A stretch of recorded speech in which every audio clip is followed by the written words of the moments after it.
Hello বন্ধুরা, আসসালামু আলাইকুম। কেমন আছেন সবাই? আশা করি অনেক ভালো আছেন। আলহামদুলিল্লাহ, আমি অনেক ভালো আছি। তো গত 25 তারিখে আমি রাজশাহীর উদ্দেশ্যে রওনা হয়েছিলাম। তো রাজশাহী যাওয়ার পথে ট্রেনে চেপে গেছিলাম। তো ট্রেনে যাওয়ার সময় প্রচুর বৃষ্টি হয়েছিল, সারাদিনই বৃষ্টি ছিল। তো বৃষ্টির সময় আমি ট্রেনে যাওয়ার সময় ট্রেনের যে বাহ্যিক পরিবেশ এবং বাহিরের যে পরিবেশটা আসলে আমার কাছে খুব ভালো লাগে, যে কারণে আমি ক্যামেরা ধারণ করতে বাধ্য হই এবং সেইটাই আপনাদেরকে আমি আজকে দেখানোর চেষ্টা করতেছি।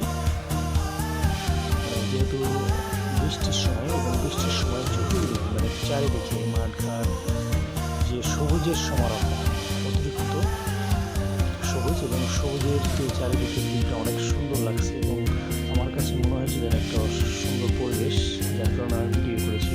ভিডিওটা সবার মাঝে শেয়ার করার জন্যই আমি আজকে আপনাদের সামনে নিয়ে এসেছি।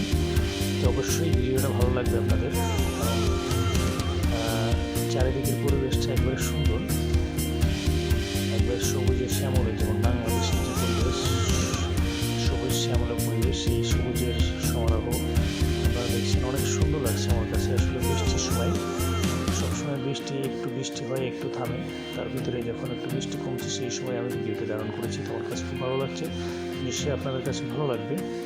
এবং যদি ভালো লাগে থাকে অবশ্যই আরও আমার যারা বন্ধু আছে সবাইকে দেখার একটা সুবর্ণ সুযোগ করে দেবেন।